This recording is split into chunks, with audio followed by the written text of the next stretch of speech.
Hello, my friends, family, saints, and ain'ts.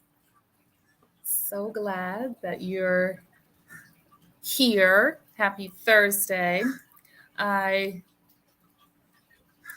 come on to share with you some radiant rep. Are you getting enough rest? Are you aware of the activities that you're doing? What about your diet? Is that having an impact on how you rest, on how you feel? Introspection. Do you reflect, pray, meditate? Are you doing those things? What about hydration? This time of the year, it's extremely important to make sure that you stay hydrated. You avoid dehydration. Note taking. Are you journaling? Are you keeping a calendar? Are you writing down things that are important, or just keeping a diary of some sort? What about training? Are you doing physical training? Are you doing mental training? Are you doing those things? Those are the things, the radiant things that I believe that we need to do to be healthy and whole. And tonight, I have a question for you. Are you aware of the amount of protein that you have in your diet? Like, is that something that is a concern of yours? Do you already know, like, oh, I know I have enough protein because, you know, I eat enough meat, or I'm not sure, or one of the questions that I get a lot is, how do you get enough protein if you're plant based? So I thought, well, whether you enjoy or love eating meat, or you eat very little, or even if you want to eliminate meat, or reduce the amount of meat in your diet, and you're concerned about whether or not, or how you would get enough protein, I thought this would be a good thing for us to um, discuss. So if you have any questions, please feel free to chime in. All right. Okay. So basically, protein is the main building block of our body. Okay. So for us to grow, for us to get muscle, but not only that, for hormones and for immunity, we need to have protein. Now, protein is one of the things that we need. Very important, very, very, very important. It's still one of the things that we need. And with marketing, I think, and lobbying, it's been kind of isolated out, or, uh, singled out as that thing we need. But it's not the only thing we need. But let's just talk about it because it is so important, as I said. Now, protein is made of these like building blocks called amino acids. And you may have heard the term essential amino acids. Well, there's 20 different types of these building blocks, these amino acids. And 11 of them our body can produce. But 9 of them we have to get from other sources, right? These 9 building blocks are what are called or known as the essential amino acids, or the essential proteins, because our body can't produce it. We have to ingest it. And a lot of people think, well, I have to get it from meat. And some people understand that, or feel that we have to get it from meat because meat and fish, they are complete proteins. They're known as complete proteins. And a complete protein is proteins. Why are these things coming across my screen? Proteins that have all of these 9 essential amino acids. So that's the first point I want to share, is that to think that things don't have all plant-based foods don't have all of the essential amino acids is actually inaccurate, because they do have all 9, but not necessarily in the quantities that we need. Okay, so if you are getting a lot of protein from um, meat or animal, which is okay. I'm not like, that's not the purpose of this discussion, is just so that you are aware. Okay. So if you are getting protein from meat or animal sources, really that's considered by some the middleman, the animal, because the animals are eating grains, right? And plants, foods. And sometimes people will say, you can be a bodybuilder actually and not even eat meat. And people will ask, well, how do you put on all that muscle and not eat meat? Like, how can you be strong as an ox? Well, some of the strongest animals on the planet, like an ox, they don't eat meat. So they eat the grain. So here's the point I want to make.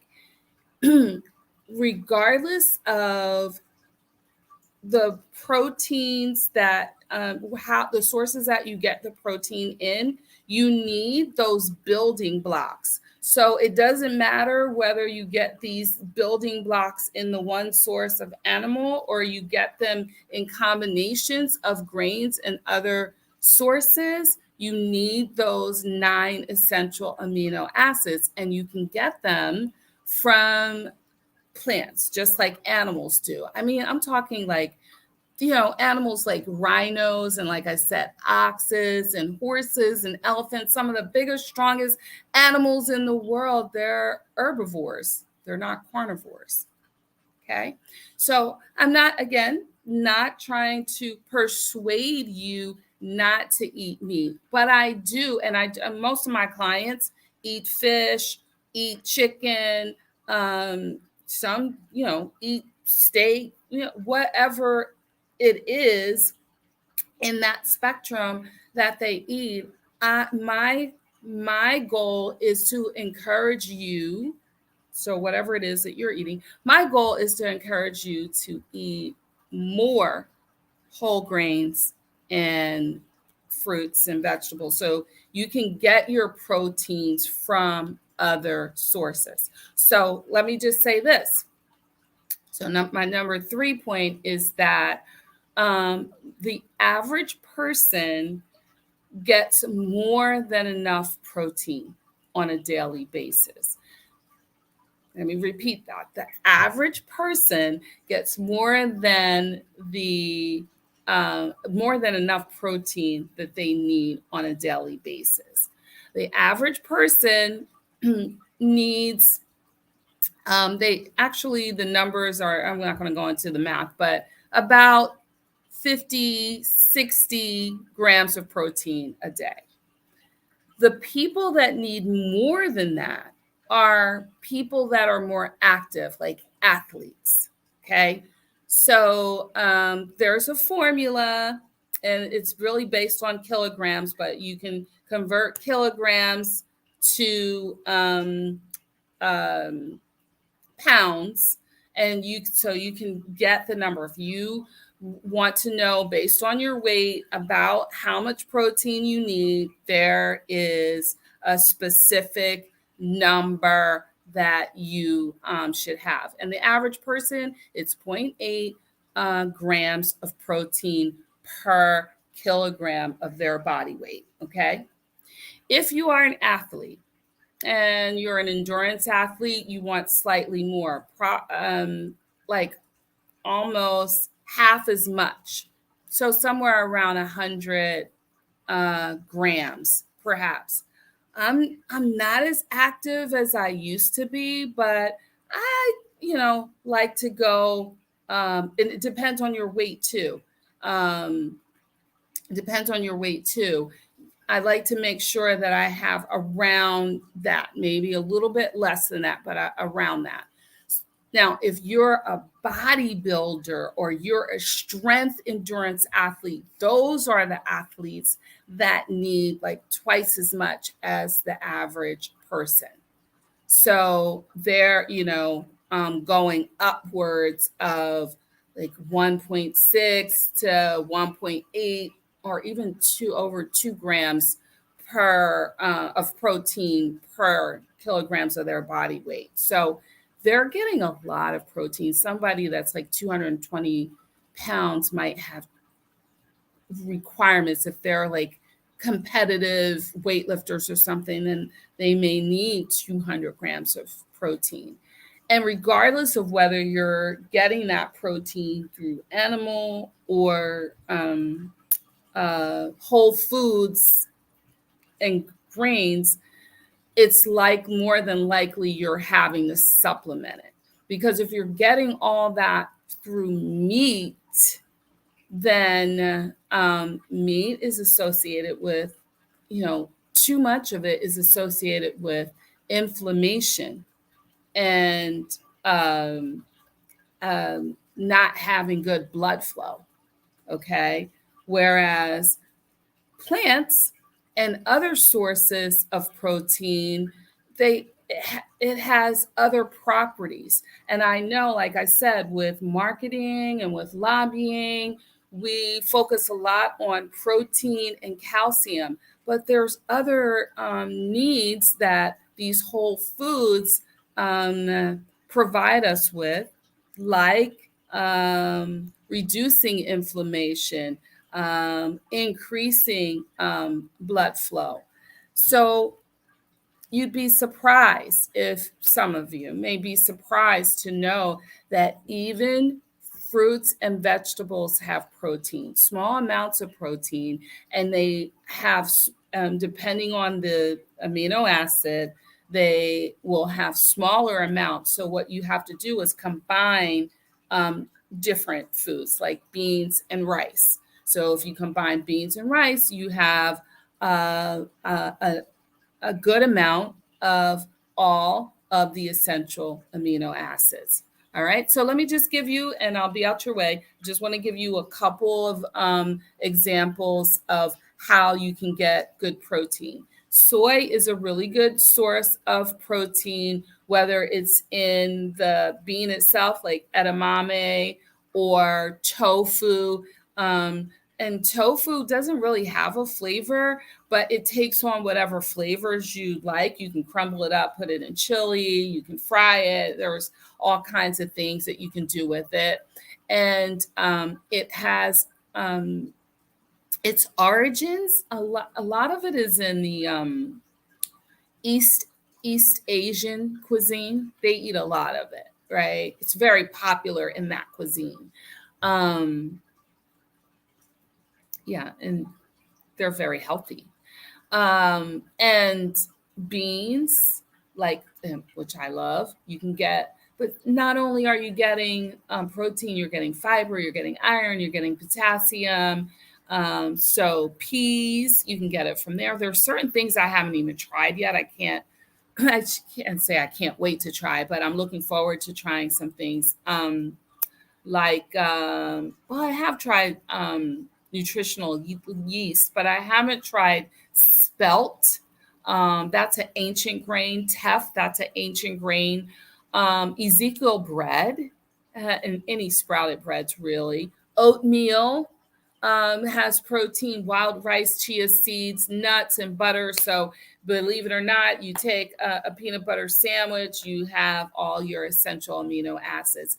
And then some fruits and vegetables have more protein than others, like broccoli, spinach, okra, sweet potatoes, Brussels sprouts. They all have protein. So if you didn't know, now you know. You can get protein from other sources in addition to meat. Did I say not eat meat? If you like meat, eat meat. But no, I didn't say that. But what I am saying is consider if you're doing a lot of meat and you eat some of these other foods, you might be getting way more protein than you need. One. Two, you can have healthier alternatives for heart health, okay, to reduce the amount. Because what we do is we'll think of fruits and vegetables as sides to our meats. That's what we've been in a lot of countries, definitely ours, have been conditioned to think. The meat is the main part of the meal, and then the fruits and the vegetables and the grains, they're the sides to go with the meal, right? It says it on every menu. So just consider those things. Listen, my friends, I love you, and there is nothing you can do about it. And I'll talk to you next time. Start where you are, do what you can. If you have questions, if you want to have more discussion, please reach out to me. Also, you can follow me on IG, Facebook, and YouTube too. All right, I got a few followers over there. So, yeah, appreciate you. Bye.